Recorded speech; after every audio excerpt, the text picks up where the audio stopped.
99% of people are not willing to do what it takes to make their dreams come true. The Marines have a saying, everybody wants to go to heaven, but nobody wants to die. The center of bringing any dream into fruition is self-discipline. You know, something as simple as food and eating. It's not about your body as much as it is about your mind. It's getting command of your mind to be able to choose actions that are in your own best interest. Every day we are choosing shit that's not in our own best interest. So if the world is attacking you and the world wants to fight you and the world's trying to hold you down, so you're gonna kick yourself in the balls? So you're gonna stop yourself from getting what you dream. And I think the word discipline has kind of gotten a bad name. We think about it in terms of punishment. I'm not talking about discipline in that way. I'm talking about discipline in the sense that you forego immediate pleasure for the exchange of long-term self-respect. I believe that self-discipline is the definition of self-love. That when you say that you love yourself, that means that you have behavior towards yourself that is loving. Self-discipline is the center of all material success. You cannot win the war against the world if you can't win the war against your own mind.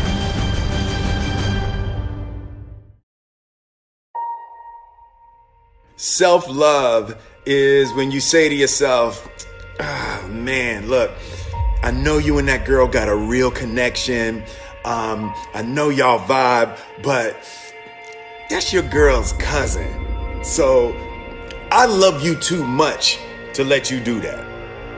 It's like you say to yourself, hey man, look, I know you want to eat that pizza and it'll be really good, you know, but I can't let you eat that, man, because if you eat that pizza, you're going to feel like shit, you know, and I love you too much to let you eat that. Self-love is, hey, look, I know you got a test on Monday, you know, and I know you really want to go out with your friends and Saturday night you want to go out, but if you fail that test, you're not going to feel good about yourself. You know, I love you too much to let you go out tonight. Self-discipline is self-love. If you want to be happy, you have to love yourself, which means you have to discipline your behavior. The road to sustained happiness is through disciplining your behavior. We tend to base our self-esteem on what other people think.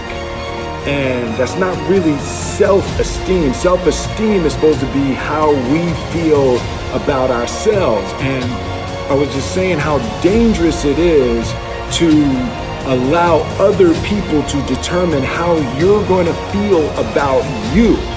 And it's kind of like looking into a broken mirror. You're going to look in a broken mirror and then change your face to try to look good in this defiled, busted, broken mirror. And it just, other people's opinions is a really way to determine how we feel about ourselves.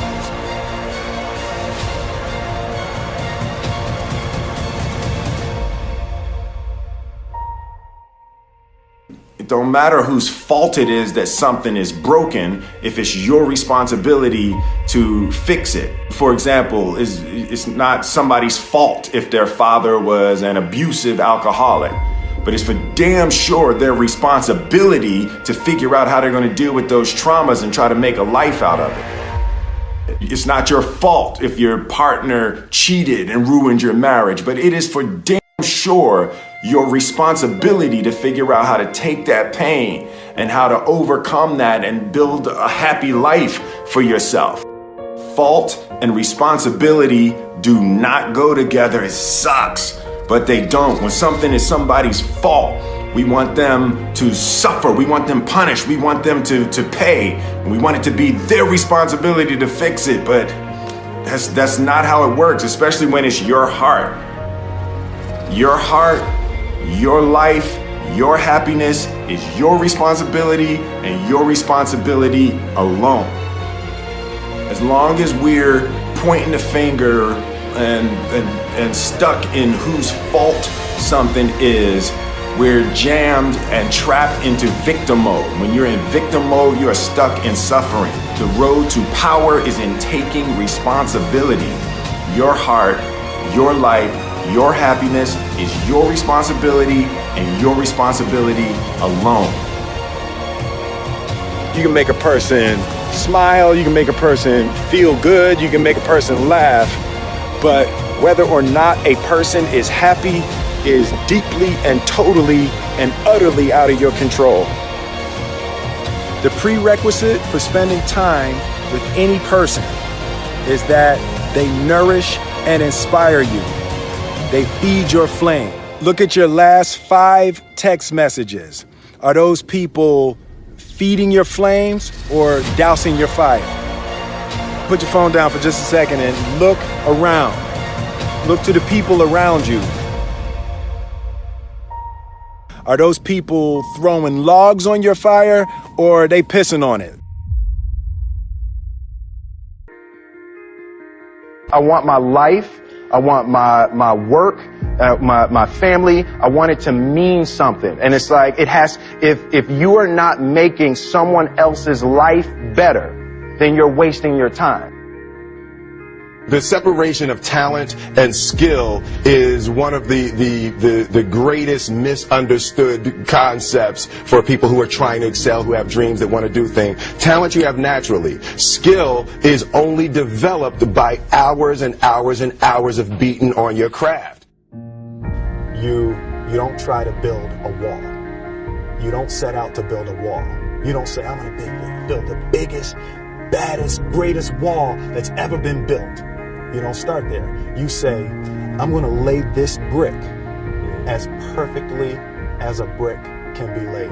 There will not be one brick on the face of the earth that's going to be laid better than this brick that I'm going to lay in this next 10 minutes.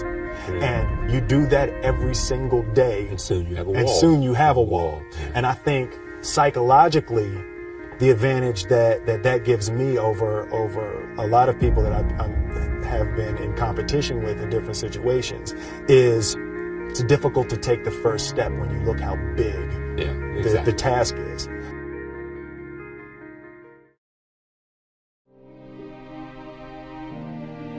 The definition of who I am is very clear to me, and it also redefines who I want to be. In that I know for a fact that I'm stronger than I thought I was. You know, you can't help but ask yourself the question, what would I do if I was in Muhammad Ali's shoes? I'm motivated by fear. I hate being scared to do something. And I think what developed in my early days was the attitude that I started attacking things that I was scared of. Why were you scared in your bed the night before? What do you need that fear for? Just don't go. Why are you scared in your bed 16 hours before you jump? Why are you scared in the car? Why could you not enjoy breakfast? Fear of what? You're nowhere even near the airplane. Everything up to the stepping out, there's actually no reason to be scared. It only just ruins your day. You don't have to jump. And then in that moment, all of a sudden, where you should be terrified is the most blissful experience of your life. And God placed the best things in life on the other side of terror.